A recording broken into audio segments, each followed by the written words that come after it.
A decorated airline pilot, brimming with self-importance, figured his uniform gave him the right to racially profile a 15-year-old boy in a first-class lounge.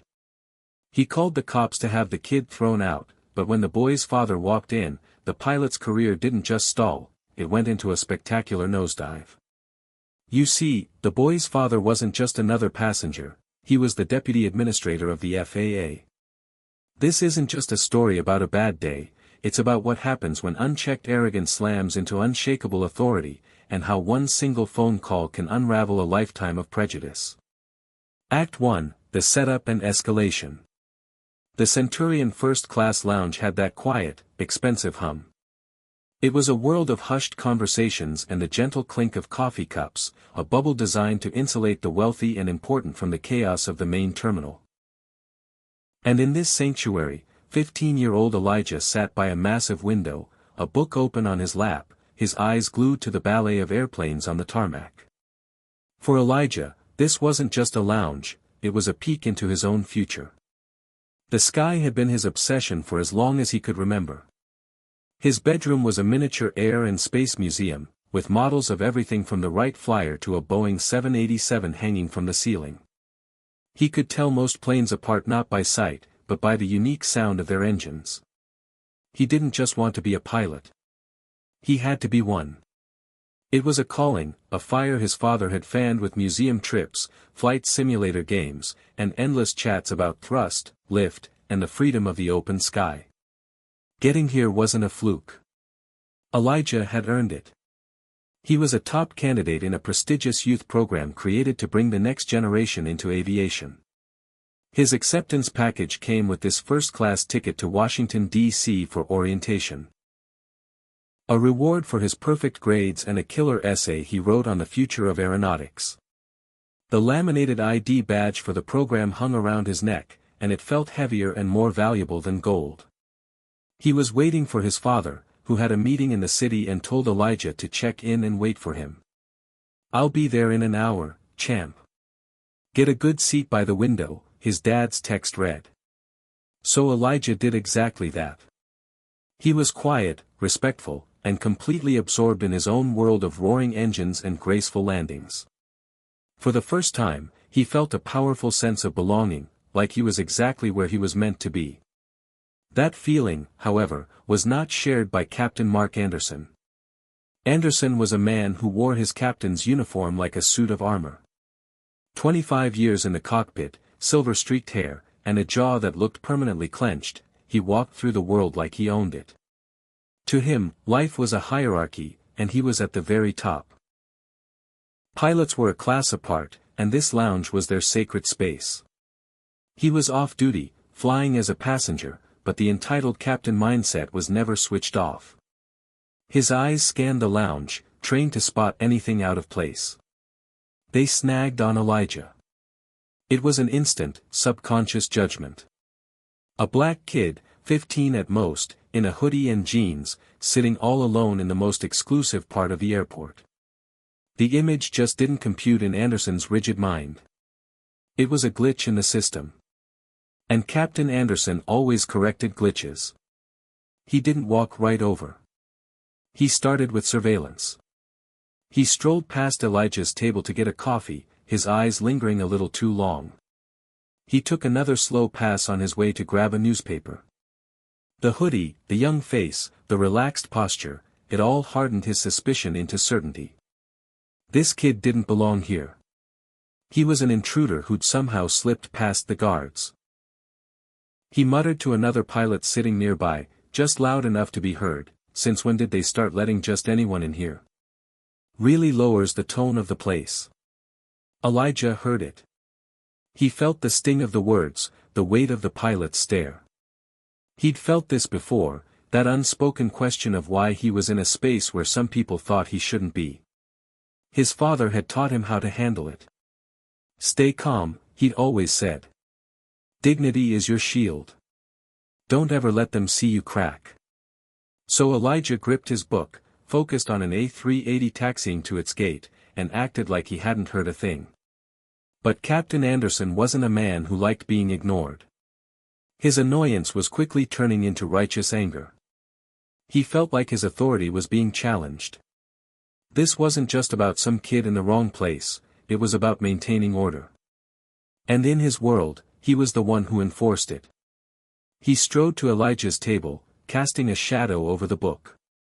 He stood there, waiting.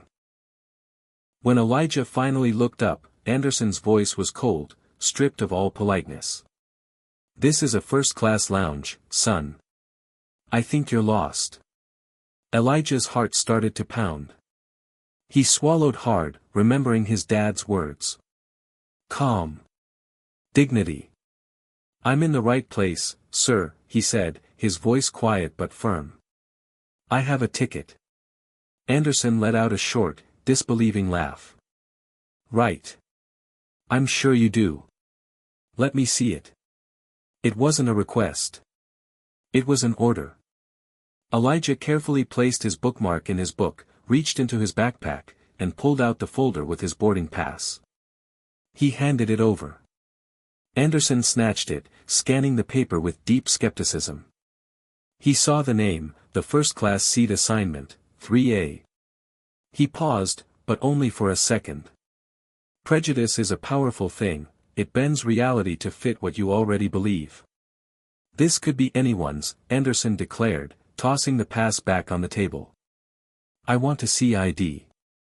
And that badge." Elijah's hands were starting to shake. Other passengers were watching now. He could feel their eyes on him, their curiosity, their judgment. He was no longer just a kid waiting for his dad, he was a problem. He took a deep breath and handed over his student ID and the program badge. Anderson sneered at the badge. "Federal Youth Aviation Program? Never heard of it. Looks fake." He held up the student ID. "This proves nothing. How'd you get in here?" "My ticket got me in," Elijah said, his voice getting a little stronger. The agent scanned it. "It's all legitimate." "I doubt it," Anderson shot back, his voice rising. "I think you snuck in. Or maybe you stole that ticket. Kids like you are always trying to scam the system. Kids like you." The phrase hung in the air, toxic and ugly. It echoed in Elijah's ears. This was never about the ticket. A lounge attendant named Sarah, a woman with kind, worried eyes, saw things escalating and hurried over. "Is there a problem, Captain Anderson?" she asked, her voice respectful but firm. "Yes, there is, Sarah," Anderson said, puffing his chest out. "This young man is trespassing. His credentials are fake, and I want him removed." Sarah turned to Elijah, her expression softening. "Sir, can I see your boarding pass?" Elijah slid it to her. She walked to her desk and typed a few things into her computer. A moment later, she was back. "Captain, his ticket is valid," she said quietly. "He's confirmed for seat 3A. He's allowed to be here." For any normal person, that would have been the end of it. But Captain Anderson wasn't a normal person. His authority had been questioned in public, and his prejudice was now wrapped up in a dangerous, stubborn pride. He gave Sarah a look of pure contempt. "I don't care what your computer says. I am a 25-year veteran captain. My responsibility for safety and security starts right here on the ground. Something is not right here. This kid is a security risk, and I will not stand for it." He locked his gaze back on Elijah. "I'm giving you one last chance to walk out of here. If you don't, I'll have you removed." Elijah was terrified. His heart was hammering against his ribs. But beneath the fear, a piece of his father's strength took hold. He had done nothing wrong. He earned this. Running away would mean admitting he was guilty when he wasn't. He looked Captain Anderson right in the eye. "I'm not going anywhere," he said, his voice shaking but clear. "I'm waiting for my father." That was it. The line had been crossed. For Anderson, this was pure insubordination. He was going to restore order to his lounge, no matter what it took. Act 2, the confrontation and the call. Captain Anderson's face twisted into a mask of grim satisfaction. The boy's refusal to back down was the final straw. He saw it as a blatant attack on the natural order of things, an attack on the authority of his uniform. "Fine," Anderson snapped. He whipped out his cell phone, his thumb jabbing at the screen. "You made your choice. We'll handle this officially." Sarah, the attendant, stepped forward again. "Captain, please," she begged, her voice low and desperate. "This isn't necessary. His ticket is valid. I checked. Calling the police will create a huge incident for the airline." Anderson didn't even look at her. "An incident is exactly what we need when security is breached. I'm a pilot, Sarah. My job is to spot threats. And right now, I'm looking at one." He waved a dismissive hand at Elijah, who sat frozen in his chair. That's when other passengers started to chime in.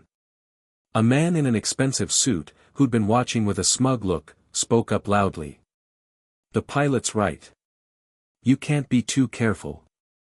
Good for him for taking it seriously." Further away, a woman looked horrified, but she and her husband stayed silent, not wanting to get involved. Their silence was its own kind of vote, letting the injustice play out. Elijah felt utterly alone, an island in a sea of judging eyes. Every whisper and every stare was another wave of humiliation. He thought about his dad, and the pride in his eyes when he got into the program. Now, he was being treated like a criminal, his dream turning into a public nightmare. Anderson put his phone to his ear, his voice booming with authority. "Yes, I need airport police at the Centurion Lounge, Terminal 4. I have a trespasser here. Refusing to leave. Yes, a juvenile. Potentially using a fraudulent ticket." He paused. "Name's Anderson. Captain Mark Anderson." He spelled it out, making sure his report carried the full weight of his title. After hanging up, he crossed his arms, a smirk on his face. He'd done it. He'd dropped the hammer. Now he just had to wait for the cops to show up and prove him right. The wait was agonizing. The lounge was thick with a suffocating tension. For Elijah, every second felt like an hour. He wanted to vanish. But underneath the fear, a deep anger was burning. He had followed every single rule, and yet here he was, shamed because his face didn't fit a pilot's bigoted idea of who belonged in first class. His father's words came back to him. "Dignity is your shield." But the shield felt so heavy. He felt tears welling up, but he blinked them back, refusing to give this man the satisfaction of seeing him cry. Instead, he reached for his own phone. His fingers fumbled with adrenaline as he found the contact at the top of his favorites, Dad. He pressed call. It rang twice. Then, his father's calm, familiar voice. "Hey, champ. Everything okay? I'm just heading to security now." Elijah's own voice was a choked whisper. He turned away from the other passengers. "Dad," he started, his voice cracking. There's a problem." He explained everything in a rush, the pilot, the accusations, the call to the police. He heard the change in his father's breathing on the other end, the calm disappearing, replaced by a sharp, focused intensity. "Where are you, Elijah?" "Exactly," his father asked, his voice now all business. "The Centurion Lounge." "By the big windows," Elijah whispered. "Okay, son," his father said, his tone low and powerful. "Listen to me. Don't say another word to that pilot. Don't talk to anyone. The police are on their way." "Yes." "Good. You sit tight. I'm coming. I'll be there in less than 10 minutes. Do you hear me, Elijah? I am on my way. And we will sort this out."